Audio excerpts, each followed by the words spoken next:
আজকের এই ভিডিওটাই রাফসান দ্য ছোট ভাইয়ের এই কন্টেন্টের আমরা পোস্টমর্টম করব এবং এইখান থেকে বোঝার চেষ্টা করব এই কন্টেন্টে এমন কি আছে যার কারণে মানুষ এটা দেখে মজা পাচ্ছে এবং এইটা এত বেশি ভাইরাল হচ্ছে। আর আপনি যদি একজন সিরিয়াস কন্টেন্ট ক্রিয়েটর হয়ে থাকেন, আশা করি এই ভিডিওটা দেখার পর থেকে আপনার অন্য কন্টেন্ট দেখার দৃষ্টিভঙ্গি কিন্তু চেঞ্জ হয়ে যাবে। তো চলুন শুরু করা যাক আজকের ভিডিও। আপনারা যদি তার রিসেন্ট ভিডিওগুলো খেয়াল করেন, লাস্ট 3টা ভিডিও যদি আমরা খেয়াল করি তাহলে রিসেন্ট ভিডিওটাতে কিন্তু সব থেকে বেশি ভিউজ। তো এই ভিডিওটার টাইটেল, থাম্বনেল থেকে শুরু করে সব কিছু নিয়ে আজকে ডিটেইলে আলোচনা করব। তো প্রথমেই যদি আমরা ভিডিওটার টাইটেলের দিকে একটু দেখি, টাইটেলে সে কিন্তু লিখে রাখছে, I asked Sakib Khan if he can teach me how to dance. তো এই জিনিসটার মাধ্যমে সে কিন্তু দর্শকদের ভেতরে একটা কিউরিয়াসিটি তৈরি করছে। যেহেতু আমরা রাফসান দ্য ছোট ভাইয়ের ভিডিও অনেক আগে থেকে দেখে আসছি এবং তার কোনো ভিডিওতে কখনো আমরা তাকে কিন্তু ডান্স করতে দেখি নাই, সো ডান্সের ব্যাপারটা এখানে আনার পরে সে কিন্তু একটা কিউরিয়াসিটি তার টাইটেলেই তৈরি করছে, যার কারণে মানুষ কিন্তু ইন্টারেস্টেড হয়ে তার ভিডিওতে ক্লিক করবে। আর থাম্বনেলের বিষয়টা আমরা যদি দেখি, সে কিন্তু খুবই ইনফর্মাল থাম্বনেল এইখানেও ব্যবহার করছে, যেমনটা তার রিসেন্ট হানিয়া আমিরের সাথে করা ভিডিওর ক্ষেত্রে যদি দেখা যায়, হ্যাভি এডিটেড টেক্সট ইত্যাদি কিছুই ছিল না, শুধু একটা র ইমেজ ছিল যেটা কিন্তু আসলে ন্যাচারাল একটা যেই ভাইব সেটা তৈরি করছিল। সেই দুইটার কম্বিনেশনে ভিডিওটার কিন্তু সিটিআর অনেক বেড়ে যাচ্ছে। ভিডিওটা দেখা মাত্রই দর্শক ক্লিক করতে চাইছে। তো চলুন সরাসরি ভিডিওটা দেখে নেওয়া যাক। আমি সত্যি কথা এতটা মিষ্টি গিফট দিয়েছি বিকজ আমার একটা রিকোয়েস্ট ছিল আপনার কাছে। এরকম রিকোয়েস্ট? আপনি মাইন্ড করবেন যদি বলি? মিষ্টি তো স্পেশাল কোনো মুহূর্তে খাওয়ায়, স্পেশাল কোনো মতলবেও খাওয়ায়। আপনি আমাকে লিচুর বাগানের হুক স্টেপটা শিখাবেন? But why? I always wanted two.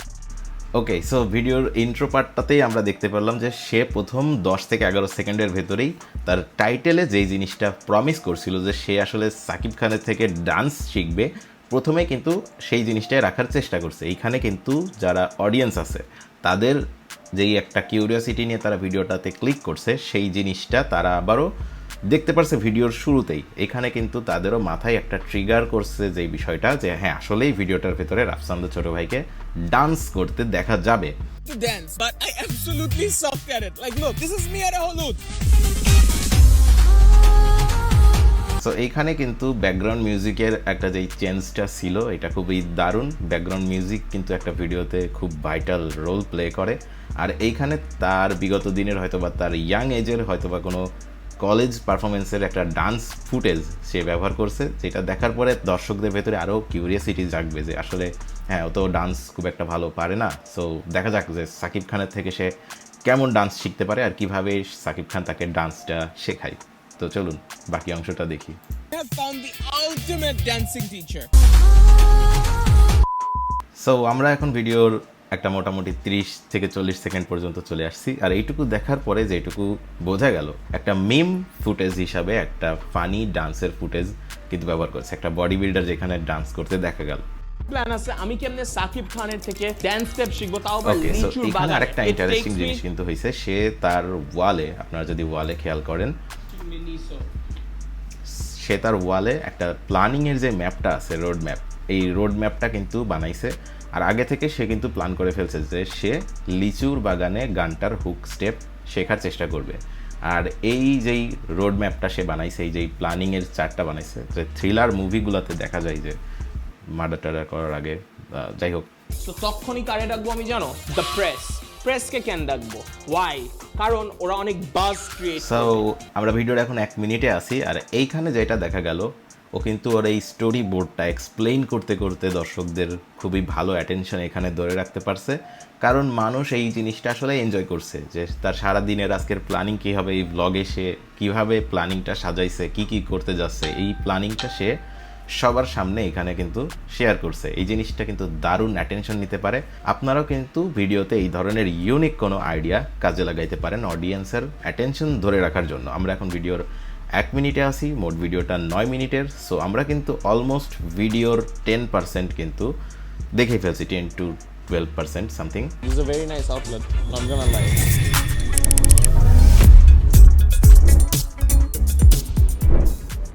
My favorite part, one piece. So এই পার্টটাতে যেটা দেখা গেল যে সে কিছু বি রোলসগুলো দেখাইলো, সে দারুণ ক্যামেরার মাধ্যমে কিছু মুভমেন্ট এবং ট্র্যাকিং করা কিছু টেক্সট, 3D লোগো যেগুলো সামনে জুম ইন অবস্থায় আসছে, এই জিনিসগুলো কিন্তু মানুষের অ্যাটেনশন ধরে রাখতে মাঝে মধ্যে বেশ হেল্প করতে পারে। আপনার লম্বা কোনো ভ্লগের মাঝখানে কোনো একটা জায়গার বর্ণনা দেওয়ার জন্য, কোনো একটা প্রোডাক্টের স্পেসিফিক বর্ণনা দেওয়ার জন্য আপনিও চাইলে এই ধরনের ইফেক্টগুলা ট্রাই করতে পারেন। এই জিনিসটা কিন্তু বেশ কাজের। হ্যালো, সো ভাইয়া লিটারালি সকাল 6:30 ওকে, সো আমরা এখন ভিডিওর মোটামুটি 3 মিনিট টাইম ফ্রেমে আসি। আর এইখানে দেখা যাচ্ছে যে রাফসান দা ছোটো ভাই মিনিসো যেই শপের ওপেনিংয়ে গেছে সেইখান থেকে কিছু জিনিস পারচেস করে সে আবার বাইরে আসছে দর্শকদের ভেতরে তার ফ্যান ফলোয়ার্সদেরকে সেই জিনিসগুলা গিভ অ্যাওয়ে করতে। সো এই জিনিসগুলো কিন্তু অডিয়েন্স আসলেই মজা পায়। সে শুধুমাত্র দোকানের ভেতরে একটাই স্ট্যাটিক পরিবেশে বিভিন্ন কথাবার্তা না বলে সে কিন্তু মুভমেন্টের উপরে আছে। তার ভিডিওটা খেয়াল করলে দেখবেন সে 30 সেকেন্ডও কিন্তু কোথাও স্ট্যাটিকভাবে দাঁড়ায় থাকছে না, সে মুভমেন্টের উপরে আছে। ফ্রেমিং সিন সম্পূর্ণ কিন্তু চেঞ্জ হতে থাকছে। আলহামদুলিল্লাহ, You're also looking good, always as always. you too. Love the outfit. Thank you. I'm a little awkward. তোমার অনেকগুলো ব্লগ দেখলাম আবার ফিউচার হিরোইনের সাথে, আনিয়ার সাথে। Oh, হ্যাঁ, একটা সো এখানে একটা ইন্টারেস্টিং জিনিস দেখা যায়, সাকিব খানের এন্ট্রির সময়কার যেই ভিড় ক্রাউডি একটা যেই ফুটেজ সেগুলো তো অবশ্যই ছিল, বাট সে প্রথম দিকেই কিন্তু এমন একটা ফুটেজ বা সিন রাখার চেষ্টা করছে যেখানে সাকিব খান একটা কথা কিন্তু অ্যানাউন্স করছে। আপনারা খেয়াল করলে হয়তো বা দেখবেন যে সে নিজে অ্যানাউন্স করছে যে তার ফিউচার হিরোইনের সাথে নাকি রাফসান দা ছোটো ভাইয়ের কিছু ব্লগ দেখছে সে নিজেও। তো ফিউচার হিরোইনকে রাফসান দা ছোটো ভাইয়ের সাথে রিসেন্টলি ব্লগ করছে পাকিস্তানি যেই অ্যাক্ট্রেস হানিয়া আমির, সে তার ব্যাপারে কিন্তু এখানে সাকিব খান বলছে। তো রাফসান এই জিনিসটা কিন্তু সামনের দিকের অংশে রাখার চেষ্টা করছে, একটা জিনিস এক্সপোজও কিন্তু হয়ে গেল। মানুষের কিন্তু একটা ইন্টারেস্ট কাজ করবে এখন এইটা নিয়ে যে কবে সেই সিনেমা আসবে, আসলে কি হানিয়া আমির সাকিব খানের সাথে সিনেমা করবে কিনা। আর সত্যি আমি তো খাই। আমি সত্যি কথা এতটা মিষ্টি গিফট দিয়েছি বিকজ আমার একটা রিকোয়েস্ট ছিল আপনার কাছে। এরকম রিকোয়েস্ট আপনি মাইন্ড কর। সো আমরা এখন আছি ভিডিওর অলমোস্ট 8 মিনিটে। তো পুরো ভিডিও শেষে, ভিডিওর শেষ সেগমেন্টে 8 মিনিটের এখানে কিন্তু দেখা যাচ্ছে যে তার ভিডিওর টাইটেলে যেটা ছিল, ভিডিওর শুরুতে সে যেটা প্রমিস করছে যে সে ডান্স শিখতে চায়, এইটা কিন্তু আবার ভিডিওর একদম শেষ সেগমেন্টে নিয়ে আসছে। কারণ মানুষ টাইটেলে এই জিনিসটা দেখেই ভিডিওতে ক্লিক করছে। মানুষের জানার ইচ্ছা যে রাফসান কিভাবে সাকিব খানের থেকে ডান্স শেখে আর কেমনই বা ডান্সটা সে শিখতে পারে। তো এইটার অ্যাটেনশন কিন্তু পুরো ভিডিওতে একজনকে ধরে রাখছে যাতে মানুষ শেষ পর্যন্ত ভিডিওটা দেখতে দেখতে আসে।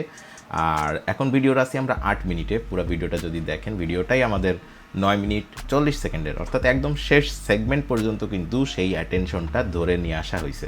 আমাদের হিউম্যান ব্রেইন এমনভাবে কাজ করে যে আমরা আসলে মিসিং ইনফরমেশন পছন্দ করি না। সো ভিডিওর শুরুতে আমাদের মাথায় যে কোশ্চেনটা সেট করে দেওয়া হয়েছে, আমরা সেই উত্তরটা যখন না খুঁজে পাবো আমরা কিন্তু ভিডিওটা দেখতেই থাকবো যে কখন আমাদের সেই উত্তরটা আমরা ভিডিও থেকে পাবো।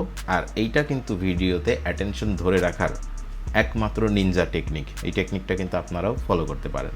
সো আশা করি নেক্সট টাইম আপনিও যখন কোনো কন্টেন্ট দেখবেন, আপনিও এই ধরনের পার্সপেক্টিভ থেকে কন্টেন্টটা দেখার চেষ্টা করবেন যাতে আপনার বানানো কন্টেন্টের ইমপ্রুভমেন্ট আপনি আনতে পারেন। সো ভিডিওটি ভালো লাগলে চ্যানেলটি সাবস্ক্রাইব করতে ভুলবেন না।